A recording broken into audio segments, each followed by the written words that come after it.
صحبت اللہ والوں کی، صحبت اللہ والوں کی، اللہ سے ملوا جا۔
اور اس کا بڑھنا اور اس کا کم ہونا، اس کے بارے میں یہ بات ہے۔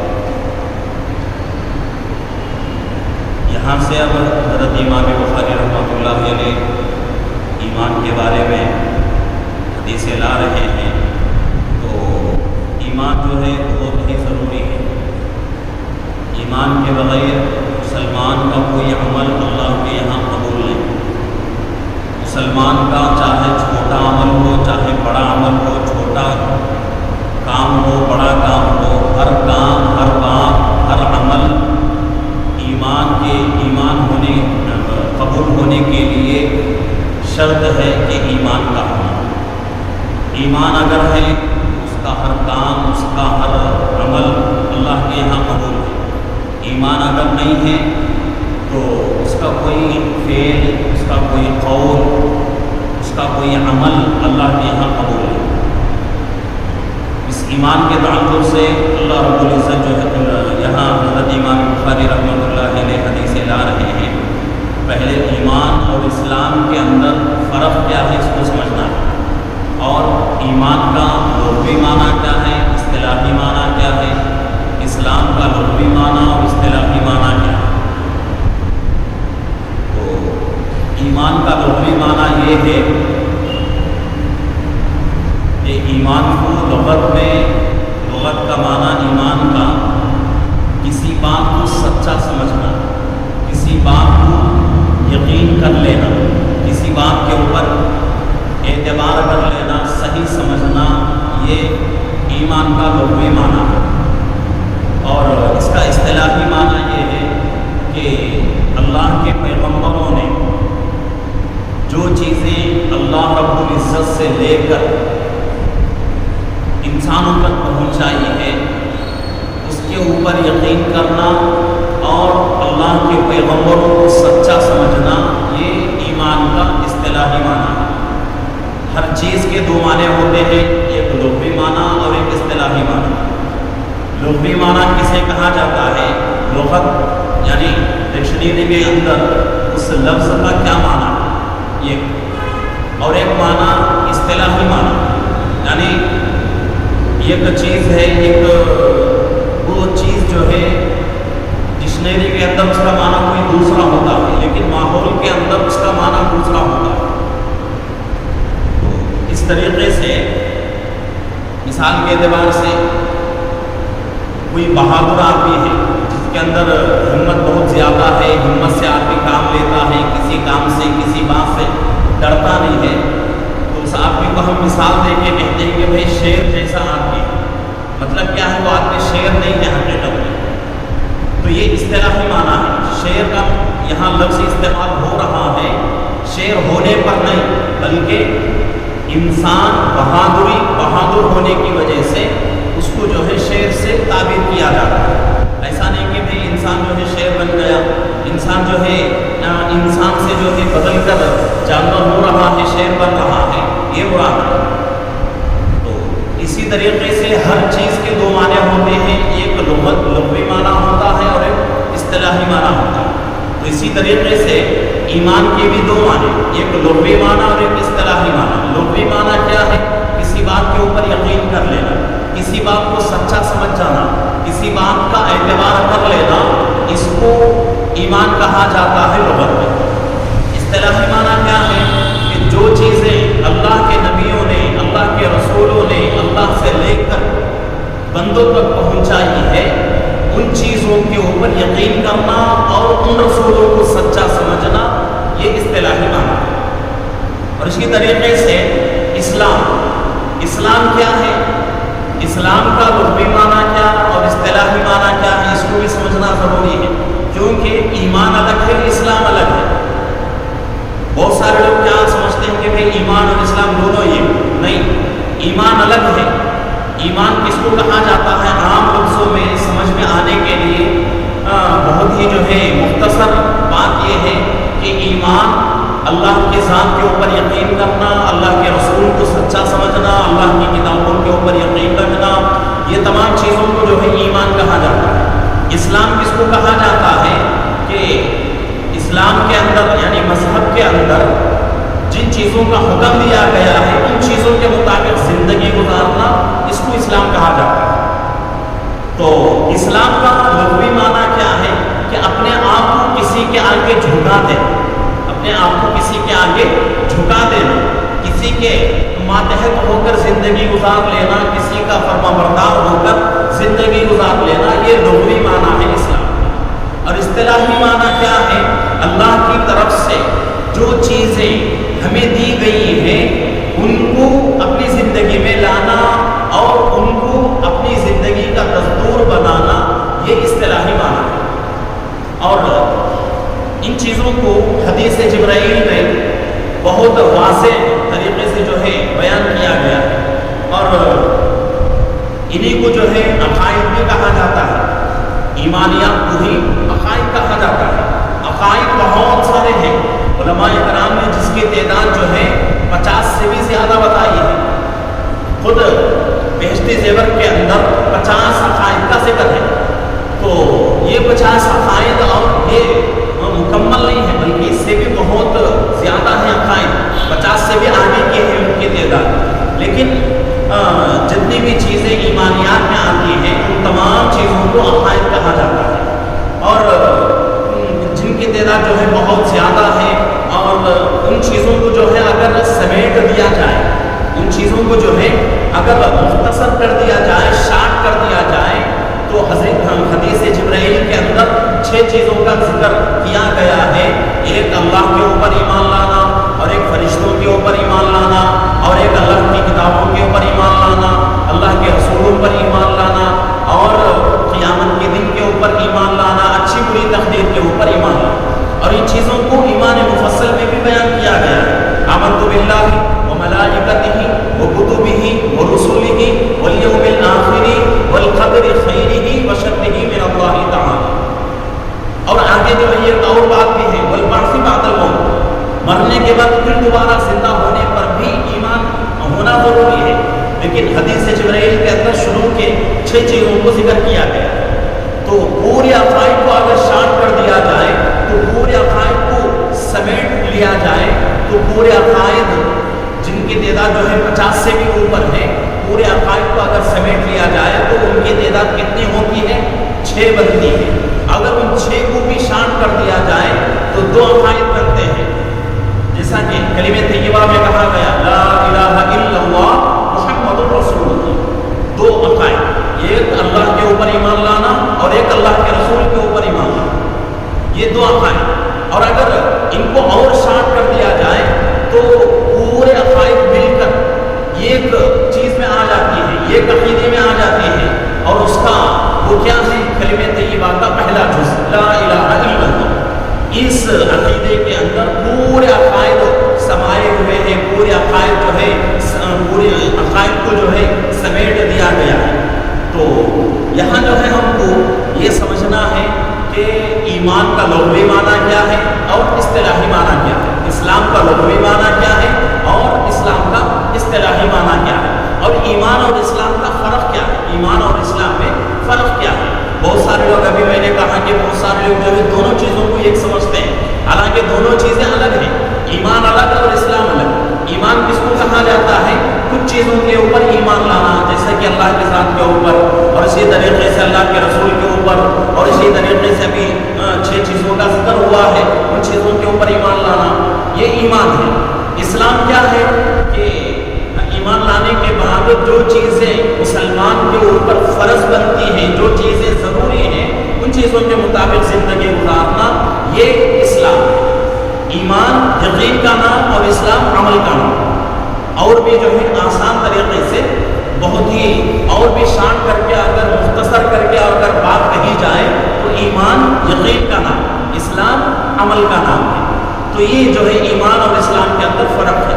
اب یہاں جو ہے بہت ساری جو ہے قرآن کی آیتیں بھی درمیان میں ہیں، بہت ساری باتیں بھی ہیں، لیکن ان تمام چیزوں کو اگر بیان کیا جائے تو بات جو ہے بہت لمبی ہو جائے گی۔